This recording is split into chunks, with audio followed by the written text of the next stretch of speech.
پارہ نمبر 10 کا دوسرا ربع سورۃ التوبہ کی آیت نمبر 1 سے لے کر 33 تک ہے۔ اس سورت کی ابتدا میں بسم اللہ نہیں پڑھی جاتی کیونکہ آپ صلی اللہ علیہ وسلم نے نہیں لکھوائی تھی۔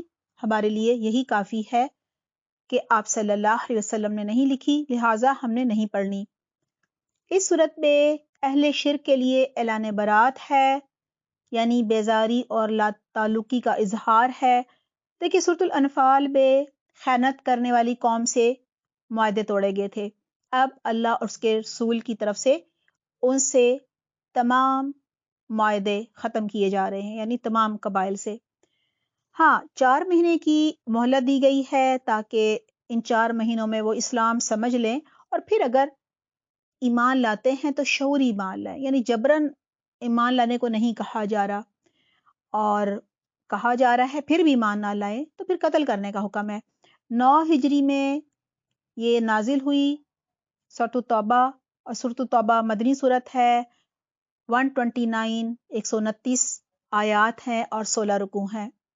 اور یہ حکم جو تھا نا وہ صرف مکہ کے مشرکین کے لیے تھا، اس زمانے کے لیے تھا، کیونکہ قرآن کے نزول کو 21 سال ہو چکے تھے، اور اب مشرکین مکہ کے لیے مزید مہلت نہیں تھی، کیونکہ ان کے اندر رسول تھا اور دعوت دین دے رہا تھا، وہ اللہ کا کلام سن رہے تھے۔ اب بھی اگر وہ ایمان نہیں لاتے تو ان کے ساتھ اعلان برات تھا۔ ہاں جو دیگر علاقوں میں غیر مسلم تھے، یعنی وہ علاقے جو فتح ہو چکے تھے، تو وہاں غیر مسلم ذمہ بن کر جزیہ دے کر یعنی رہ سکتے تھے۔ 9 ہجری میں حضرت ابوبکر رضی اللہ عنہ امیر حج تھے، وہ حج کرنے جا چکے تھے، مشرکین بھی حج کرنے آئے ہوئے تھے۔ جب یہ آیات نازل ہوئیں تو آپ صلی اللہ علیہ وسلم نے حضرت علی رضی اللہ عنہ کو نمائندہ بنا کر بھیجا۔ حضرت ابوبکر رضی اللہ عنہ نے حضرت علی رضی اللہ عنہ سے پوچھا امیر کون ہے؟ حضرت علی رضی اللہ عنہ نے فرمایا امیر آپ ہیں، کیونکہ ایسے اعلان جو ہیں وہ خاندان کے لوگ کرتے تھے، اس لیے حضرت علی رضی اللہ عنہ جو ہیں وہ یہ اعلان کرنے گئے تھے، اور انہوں نے بتایا سب کو کہ اس سال مشرکین حج کرنے آئے ہیں، لیکن اگلے سال صرف مسلمان ہی حج کریں گے، یعنی مشرکین حج نہیں کر سکتے کیونکہ معاہدے ختم، 4 مہینے کی مہلت ہے، اب اگلے سال برہنہ حج نہیں ہوگا، کوئی سیٹیاں نہیں پیٹے گا۔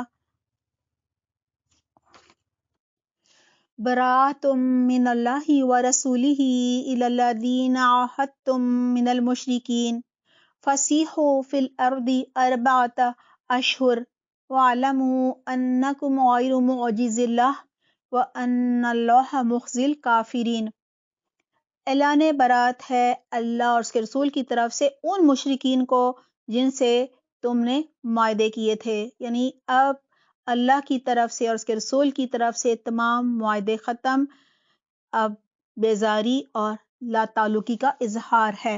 بس تم لوگ جزیرہ عرب میں 4 مہینے اور چل پھر لو، اور جان رکھو کہ تم اللہ کو عاجز کرنے والے نہیں ہو، اور یہ کہ اللہ منکرین حق کو رسوا کرنے والا ہے۔ 4 مہینے کی مہلت دے دی گئی، اطلاع عام ہے اللہ اور اس کے رسول کی طرف سے حج اکبر کے دن، حج اکبر ہر حج کو کہتے ہیں، یہ نہیں ہے کہ جمعے کے دن اگر حج آئے تو حج اکبر کہلائے گا، تو کہا جا رہا ہے کہ یہ عام جو حج ہے حج اکبر، اس کے دن تمام لوگوں کے لیے اللہ مشرکین سے بری و ذمہ ہے اور اس کا رسول بھی، یعنی اب معاہدے ختم۔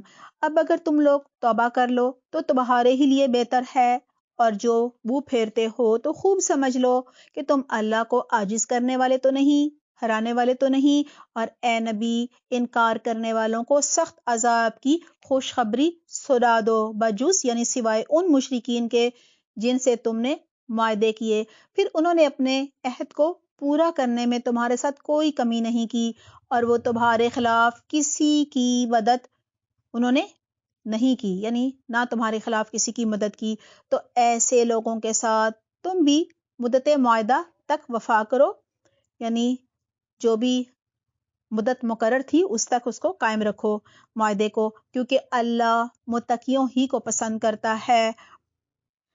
فَإِذَا سَلَخَ الْأَشْهُرُ الْحُرُمُ فَاقْتُلُوا الْمُشْرِكِينَ حَيْثُ وَجَدتُّمُوهُمْ وَخُذُوهُمْ وَاحْصُرُوهُمْ وَاقْعُدُوا لَهُمْ كُلَّ مَرْصَدٍ فَإِن تَابُوا وَأَقَامُوا الصَّلَاةَ وَآتُوا الزَّكَاةَ فَخَلُّوا سَبِيلَهُمْ۔ بس جب حرام مہینے گزر جائیں، یعنی جو مہلت کے 4 مہینے ہیں، جب یہ گزر جائیں تو مشرکین کو قتل کرو جہاں پاؤ، اور انہیں پکڑو اور گھیرو اور ہر گھات میں ان کی خبر لینے کے لیے بیٹھو۔ پھر اگر وہ توبہ کر لیں اور نماز قائم کریں اور زکوٰۃ دیں تو انہیں چھوڑ دو۔ اللہ درگزر کرنے والا اور رحم فرمانے والا ہے۔ اور اگر مشرکین میں سے کوئی شخص پناہ مانگ کر تمہارے پاس آنا چاہے تاکہ اللہ کا کلام سنے تو اسے پناہ دے دو یہاں تک کہ وہ اللہ کا کلام سن لے، پھر اسے اس کے مقام امن تک پہنچا دو۔ یہ اس لیے کرنا چاہیے ذَلِکَ بِأَنَّهُمْ قَوْمٌ لَا يَعْلَمُونَ، کہا جا رہا ہے ایسا اس لیے کرنا ہے کیونکہ یہ لوگ علم نہیں رکھتے، یعنی ان کو مہلت دینی ہے تاکہ یہ دین سیکھ لیں، یعنی فوراً اسلام لانے کو نہیں کہا گیا، وہ قرآن کو سمجھ لیں اور پھر ایمان لائیں، یعنی وہی قبول ہوگا نا۔ ان مشرکین کے لیے اللہ اور اس کے رسول کے نزدیک کوئی عہد آخر کیسے ہو سکتا ہے بجز سوائے ان لوگوں کے جن سے تم نے مسجد حرام کے پاس معاہدہ کیا تھا، یعنی بنی کنانہ، بنی خزاعہ اور بنی زمرہ سے۔ تو جب تک وہ تمہارے ساتھ سیدھے رہیں تو تم بھی ان کے ساتھ سیدھے رہو، کیونکہ اللہ تقوی اختیار کرنے والوں کو پسند کرتا ہے۔ مگر ان کے سوا دوسرے مشرکین کے ساتھ کوئی عہد کیسے ہو سکتا ہے جبکہ ان کا حال یہ ہے کہ تم پر قابو پا جائیں تو نہ تمہارے معاملے میں کسی قرابت کا لحاظ کریں اور نہ کسی معاہدے کی ذمہ داری کا، یعنی وہ عہد کرنے کے باوجود سازشیں کرتے ہیں، تمہیں مغلوب کرنا چاہتے ہیں۔ لہٰذا کہا جا رہا ہے کہ حالانکہ وہ معاہدے بھی توڑتے رہتے ہیں، وہ اپنی زبانوں سے تم کو راضی کرنے کی کوشش کرتے ہیں مگر دل ان کے انکار کرتے ہیں۔ وَأَكْثَرُهُمْ فَاسِقُونَ، اور ان میں سے اکثر فاسق ہیں، انہوں نے اللہ کی آیات کے بدلے تھوڑی سی قیمت قبول کر لی ہے، پھر اللہ کے راستے میں رکاوٹ بن کر کھڑے ہو گئے ہیں، یعنی خود بھی ایمان نہیں لاتے اور دوسروں کو بھی روکتے ہیں۔ بہت برے کرتوت تھے جو یہ کیا کرتے تھے۔ لا يرقبون في مؤمن الا ولا ذمہ واولئک هم المعتدون، کسی مومن کے معاملے میں نہ یہ قرابت کا لحاظ کرتے ہیں اور نہ کسی عہد کی ذمہ داری کا، اور زیادتی ہمیشہ انہی کی طرف سے ہوتی ہے، یعنی ہمیشہ یہی عہد توڑتے ہیں۔ پس اگر یہ توبہ کر لیں اور نماز قائم کریں اور زکوٰۃ دیں تو تمہارے دینی بھائی ہیں، اور جاننے والوں کے لیے ہم اپنے احکامات واضح کیے دیتے ہیں۔ اور اگر عہد کرنے کے بعد یہ پھر اپنی قسموں کو توڑ ڈالیں اور تمہارے دین پر حملے کرنے شروع کر دیں تو کفر کے علمبرداروں سے، یعنی ان سرداروں سے جنگ کرو، کیونکہ ان کی قسموں کا کوئی اعتبار نہیں، شاید کہ پھر تلوار ہی کے زور سے وہ باز آ جائیں، یعنی اب اہل شرک کو ایمان نہ لانے کی صورت میں قتل کرنے کا حکم ہے۔ کہا جا رہا ہے اب سختی کی جائے کیونکہ نرمی سے یہ باز آنے والے نہیں ہیں۔ الا تقاتلون قوما نکثوا ایمانهم وهموا باخراج الرسول وهم بدؤوكم اول مرہ، کیا تم نہ لڑو گے ایسے لوگوں سے جو اپنے عہد توڑتے رہے ہیں، جیسا کہ صلح حدیبیہ انہوں نے توڑا تھا، اور جنہوں نے رسول کو ملک سے نکال دیا، یعنی مکہ سے نکال دیا تھا، نکالنے کا ارادہ کیا تھا، اور زیادتی کی ابتدا کرنے والے وہی تھے، یعنی مسلمانوں پر ظلم ڈھانے انہوں نے شروع کیے تھے۔ کیا تم ان سے ڈرتے ہو؟ اگر تم مومن ہو تو اللہ اس کا زیادہ مستحق ہے کہ تم اللہ سے ڈرو، کیونکہ جو اللہ سے ڈرتا ہے پھر وہ بندوں سے نہیں ڈرتا۔ اور جو بندوں سے ڈرتا ہے وہ پھر اللہ سے کبھی نہیں ڈر سکتا۔ کہا جا رہا ہے ان سے لڑو، اللہ تمہارے ہاتھوں سے ان کو سزا دلوائے گا اور انہیں ذلیل و خوار کرے گا اور ان کے مقابلے میں تمہاری مدد کرے گا اور بہت سے مومنوں کے دل ٹھنڈے کرے گا اور ان کے قلوب کی جلن مٹا دے گا۔ یعنی ابھی بھی بکا بے، بوڑھے ہیں، معذور ہیں، بچے ہیں، عورتیں ہیں جو مسلمان ہیں، جو غلام بھی ہیں، لونڈیاں بھی ہیں، وہ ان کے مظالم سہ رہے ہیں۔ کہا جا رہا ہے ان کے دل ٹھنڈے ہوں گے اور جسے چاہے گا توبہ کی توفیق بھی دے گا۔ اللہ سب کچھ جاننے والا اور دانا ہے۔ ام حسبتم ان تترکوا ولما یعلم اللہ الذین جاہدوا منکم، کیا تم لوگوں نے یہ سمجھ رکھا ہے کہ یوں ہی چھوڑ دیے جاؤ گے، حالانکہ ابھی اللہ نے یہ تو دیکھا ہی نہیں کہ تم میں سے کون وہ لوگ ہیں جنہوں نے اس کی راہ میں جانفشانی کی، یعنی کس نے جہاد کیا، جدوجہد کی، کس نے ہجرت کی اور اللہ اور رسول اور مومنین کے سوا کسی کو جگری دوست نہ بنانا۔ جو کچھ تم کرتے ہو اللہ اس سے باخبر ہے۔ اب بتایا جا رہا ہے کہ مساجد کو آباد کرنے کا حق کس کو ہے، یعنی کس کو مساجد کا متولی، مجاور اور خادم ہونا چاہیے، کس کو ان کی آباد کاری کا حق ہونا چاہیے۔ ما کان للمشرکین ان یعمروا مساجد اللہ شاہدین علی انفسہم بالکفر اولئک حبطت اعمالہم وفی النار ہم خالدون۔ مشرکین کا یہ کام نہیں ہے کہ وہ اللہ کی مسجدوں کے مجاور اور خادم بنے، یعنی مسجدوں کو آباد کریں، حالانکہ اپنے اوپر وہ خود کفر کی شہادت دے رہے ہیں۔ یعنی خانہ کعبہ اور صفا و مروہ پر انہوں نے بت رکھے ہوئے تھے اور ننگے طواف کرتے تھے، تالیاں پیٹتے تھے، سیٹیاں پیٹتے تھے، تالیاں بجاتے تھے۔ تو کہا جا رہا ہے یہ حاجیوں کی جو بھی خدمت کرتے ہیں دکھاوے کے لیے، ریاکاری کے لیے کرتے ہیں، یہ اپنے سارے مشرکانہ یہاں پہ جو ہے وہ مناسک کرتے ہیں، شرک کی حالت میں کرتے ہیں، لہٰذا ان کے نیکی کے اعمال جو ہیں وہ بھی قبول نہیں ہوں گے، ان کے اعمال ضائع ہو جائیں گے۔ کہا جا رہا ہے ان کے سارے اعمال ضائع ہو گے اور وہ جہنم میں انہیں ہمیشہ رہنا ہے۔ اب بتایا جا رہا ہے کہ مساجد کا خدمت گزار کس کو ہونا چاہیے۔ انما یعمر مساجد اللہ من آمن باللہ والیوم الآخر واقام الصلاۃ وآتى الزکاۃ۔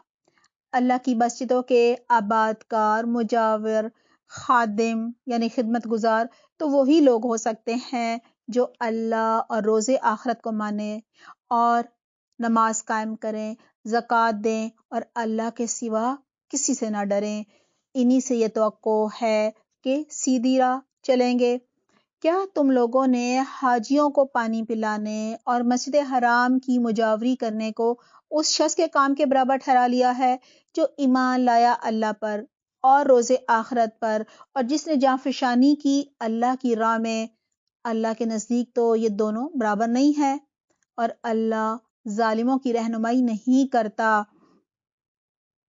الذین آمنوا وہاجروا وجاہدوا فی سبیل اللہ باموالہم وانفسہم اعظم درجۃ عند اللہ واولئک ھم الفائزون۔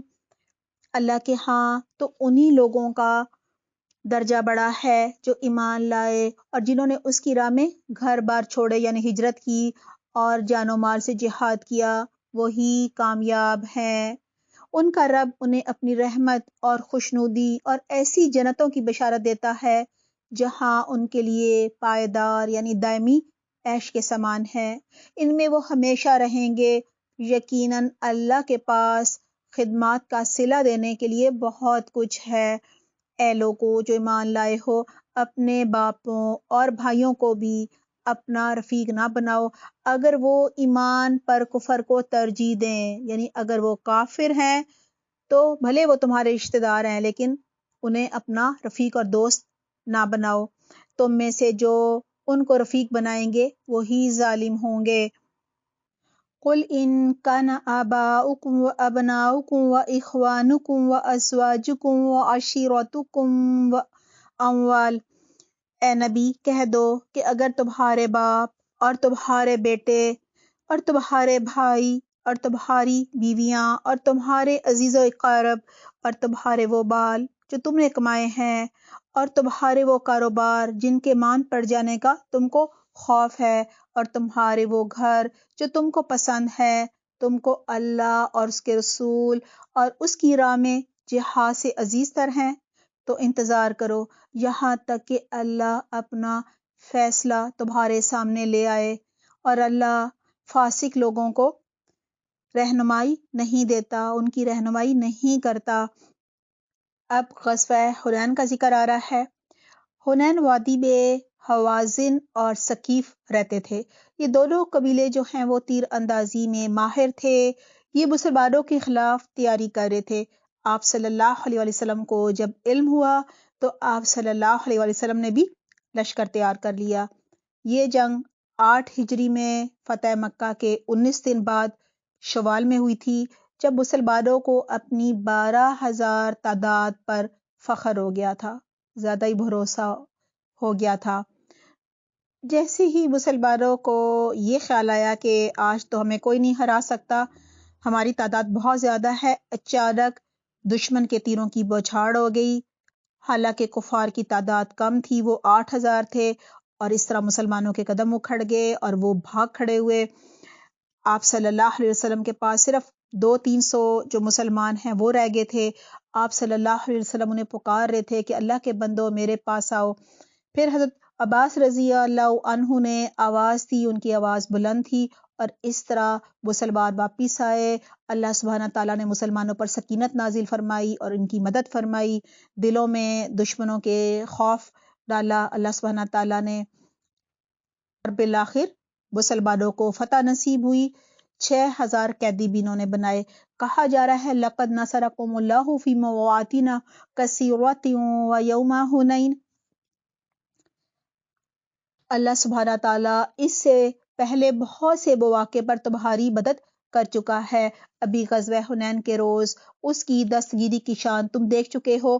اس روز تمہیں اپنی کثرت تعداد کا غرور ہو گیا تھا، مگر وہ تمہارے کچھ کام نہ آیا، اور زمین اپنی وسعت کے باوجود تم پر تنگ ہو گئی اور تم پیٹ پھیر کر بھاگ نکلے، یعنی بگدڑ مچ گئی۔ پھر اللہ نے اپنی سکینت اپنے رسول پر اور اہل ایمان پر نازل فرمائی، اور وہ لشکر اتارے، یعنی فرشتوں سے مدد کی جو تم کو نظر نہ آتے تھے، اور منکرین حق کو سزا دی کہ یہی بدلہ ہے ان لوگوں کے لیے جو حق کا انکار کریں۔ پھر تم یہ بھی دیکھ چکے ہو کہ اس طرح سزا دینے کے بعد اللہ جس کو چاہتا ہے توبہ کی توفیق جو ہے وہ بخش دیتا ہے۔ آپ صلی اللہ علیہ وسلم نے جنگ حنین سے شکست سے دوچار ہونے والے دشمنوں کے ساتھ بہت ہی اچھا سلوک کیا تھا، جس کی وجہ سے ان کی اکثریت نے توبہ کر لی تھی اور ایمان لے آئے تھے۔ انہی کی طرف اشارہ ہے۔ اللہ درگزر کرنے والا اور رحم فرمانے والا ہے۔ یا ایھا الذین آمنوا انما المشرکون نجس، اے ایمان لانے والو مشرکین ناپاک ہیں، یعنی عقیدے کی ناپاکی ہے ان میں، لہٰذا اس سال کے بعد یہ مسجد حرام کے قریب نہ بھٹکنے پائیں، اور اگر تمہیں تنگ دستی کا خوف ہو، یعنی اب وہ نہیں آئیں گے حج کرنے تو تجارت نہیں ہوگی، تو کہا جا رہا ہے تو بعید نہیں کہ اللہ چاہے تو تمہیں اپنے فضل سے غنی کر دے۔ اللہ علم والا ہے، اللہ حکمت والا ہے، یعنی اللہ کے خزانوں میں تو کوئی بھی کمی نہیں ہے نا۔ جنگ کرو اہل کتاب میں سے ان لوگوں کے خلاف جو اللہ اور روز آخرت پر ایمان نہیں لاتے، اور جو کچھ اللہ اور اس کے رسول نے حرام قرار دیا ہے اسے حرام نہیں ٹھہراتے، اور دین حق کو اپنا دین نہیں بناتے، ان سے لڑو، یعنی جنگ کرو یہاں تک کہ وہ اپنے ہاتھ سے جزیہ دیں، یعنی ٹیکس دیں، اور چھوٹے بن کر رہیں، یعنی تابع ہو جائیں۔ یہودی کہتے ہیں کہ عزیر اللہ کا بیٹا ہے، اور عیسائی کہتے ہیں کہ مسیح اللہ کا بیٹا ہے۔ یہ بے حقیقت باتیں ہیں جو وہ اپنی زبانوں سے نکالتے ہیں ان لوگوں کی دیکھا دیکھی جو ان سے پہلے کفر میں مبتلا ہوئے تھے۔ قاتلہم اللہ انا یؤفکون، اللہ کی مار ان پر، یہ کہاں سے دھوکہ کھا رہے ہیں؟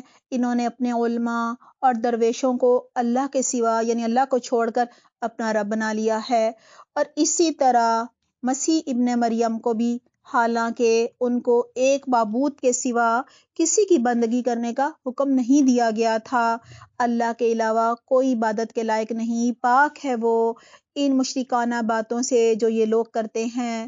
یہ لوگ چاہتے ہیں کہ اللہ کی روشنی کو اپنی پھونکوں سے بجھا دیں، مگر اللہ اپنی روشنی کو مکمل کیے بغیر ماننے والا نہیں، خواہ کافروں کو یہ کتنا ہی ناگوار ہو۔